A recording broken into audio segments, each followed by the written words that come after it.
Welcome back.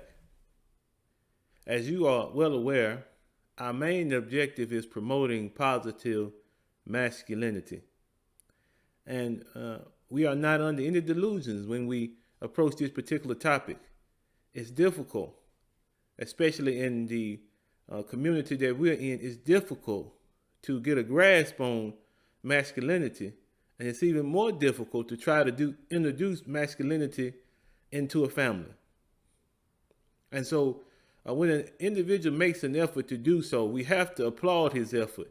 But in the particular video that we're going to discuss in this segment, there are some issues with masculinity that have to be addressed, no matter what our efforts are, no matter or how much time we put into placing things into maybe a positive fashion. We have to take into consideration what we choose and what would be the results of the things that we've chosen. Let's get into the video and see what's going on. Bless up. Salute to all the fathers, man. Happy Father's Day to all the amazing fathers out there, to all the fathers who are doing their very best, to all the fathers who show up for their kids, to all the fathers who love their kids unconditionally. And I salute that, you did. Now y'all know I normally don't do this. I normally don't come on here and share too much. I really handle things in my personal space like I normally do. But today, I do not have my kids. And the reason I do not have my children today is because the mother of my children wants her story to be right. Which means her story in her mind is that I am not a good father. My children don't want to spend time with me. It's that also I don't support the kids. Also, I'm never there for the children. So that's her story in her mind. And she wants to tear me down also as a person. And I analyze all of this, and I'm thinking all of this is because of money. All of her actions and all of this is because of money. It's because she sees me furthering myself in my life, in my career, doing some other things. Yes, she gets paid child support. Yes, we have court-ordered agreements. And none of that matters to her, man. None of that matters. You know, she would rather destroy the relationship that I have with my children, to prove herself right, to prove her story right. And that's saddening, man. It's really saddening to me. And I think that this message overall, man, is just for all the fathers, man, who feel unappreciated in their dynamic. You know what I'm saying? Who's just stepped up to the plate and doing the very best that they can. You know, I didn't have a father. I didn't grow up with my father at all. So, I had to learn how to be a father. But one thing I do know is that I will fight for my children, like I've always fought for my children. And I will not allow somebody to tear our relationship apart. So this will get handled in court, but for sure, 1,000%. But to the fathers, man, just keep your head up. Just keep your head up with this, And I just wanted to bring some awareness, because I normally don't speak about stuff like this, but today it's about taking your power back also, too. You know what I'm saying? And not allowing people to restrict you. Just allowing people to, restrict you and make you feel unworthy as a parent. You know what I'm saying? Like, it's time for all of that to be over. You dig what I'm saying? So, yeah, man, y'all be blessed. Y'all be good. I just wanted to share that information with the fathers. Anybody who feel like they're going through a similar circumstance as I am, where they don't get the opportunity to see their kids, or they just feel like, that parent is turning their kids against them. Them kids will grow up. It's one thing that I do understand. And for me, I'm going to continue to just lead by example, which means take accountability for how I show up in all of this. And, yeah, man, do the work, and all will be well. Peace. Love. So now, the video segment to a few of y'all is very familiar, Ace Hood. And he's detailing some of the difficulties that he's having on Father's Day with seeing his children. And as I mentioned, there are some issues with manhood that are staring us in the face. And we have to address those. But before we address those, let me offer a word of commendation to this brother and to any of the brothers who take their role as a father very, very seriously. We are needed. We should be appreciated in the things that we do, even though sometimes we are not recognized for the role that we play. Our role is very important. But now getting to some of the major gaps in masculinity here, one of the first things I would say is if this was an issue that had to be solved, then just like he said, that it would be better to have solved this particular issue in private. Now, I don't know if it's an attempt to bring these kinds of issues to the fore as much as it is an attempt to perhaps paint the mother in a bad light. And sometimes that particular situation happens. Sometimes the mothers that cause these kinds of situations are so embittered by the way that they dealt with their child's father that they resort to these sorts of things.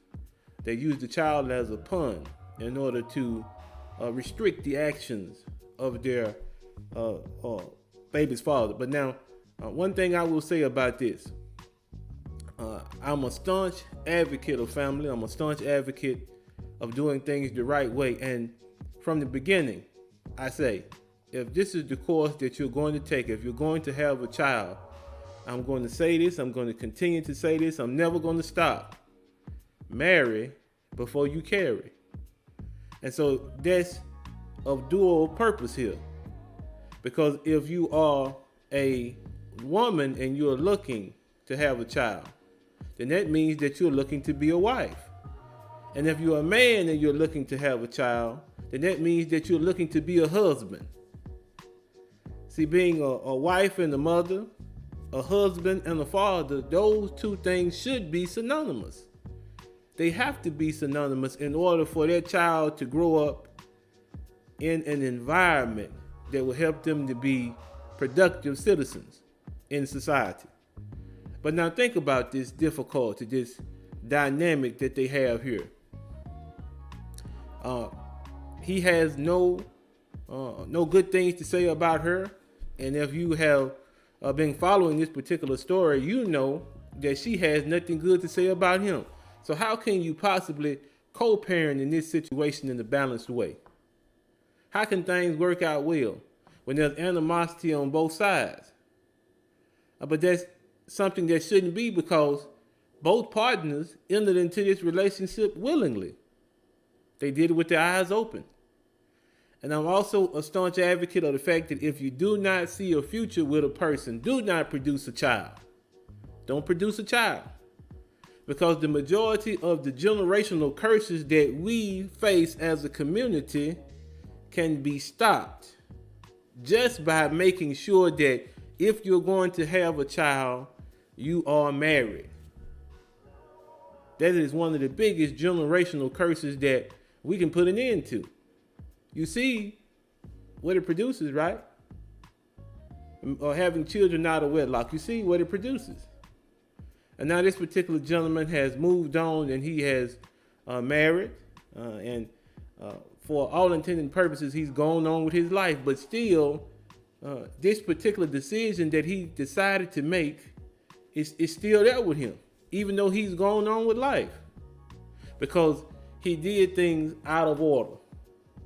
And when you do things out of order, how can you possibly expect for things to work out well for everyone that's involved? And see, we're not pushing traditional principles because of the fact that we just want to judge other individuals. That's not what this is about. It's about things that work. It's about things that have laid a basis for our community. And if we return to those things, we can strengthen our community again. Not just our community, but every community around the world. If we went back and looked at the traditional way of things and dissected what works and what doesn't work, then I'm sure we have better outcomes than what we're having now. So I think that was one of the gaping holes in manhood that really was displayed in this video. And the second and the last one that I'll comment on is the fact that when referring to your relationship with your child, I disagree with the notion that anyone can tear apart your relationship with your child. If you've been there from the beginning, if you made it known to that child, without a doubt, that you love them, you've taken steps to make sure that they're cared for, even though sometimes you cannot be present. If you've done everything that you could possibly do, if you were present when you could be present, then there's Nothing that can change that child's opinion of you. Nothing. Because you see, you've already proven yourself to be the parent that they're looking for. And so it will always be a relationship there. Now, what I am saying, though, is that the more effort you put into it, the better the relationship will be. The more the child will trust you, the more the child will respect you, and the more the child will grow to love you as a parent. And that's what we all want as parents. So as far as masculinity, positive masculinity is confirmed, we don't ascribe to any notion that we don't take care of our children. We don't subscribe to that notion. We do what we can. And we do everything in an effort to make sure that their child has the best life that they possibly can. And it doesn't have anything to do with the relationship that we have with their mother or their father. That has nothing to do with it. When you have a child, then your responsibility is to make sure that that child is okay. So the relationship that the father and the mother has should be one where you're geared toward helping this child to progress in a positive fashion. And if you're not geared toward that, why did you have a child in the first place? Those are my thoughts. Please like, comment, and subscribe. Be easy.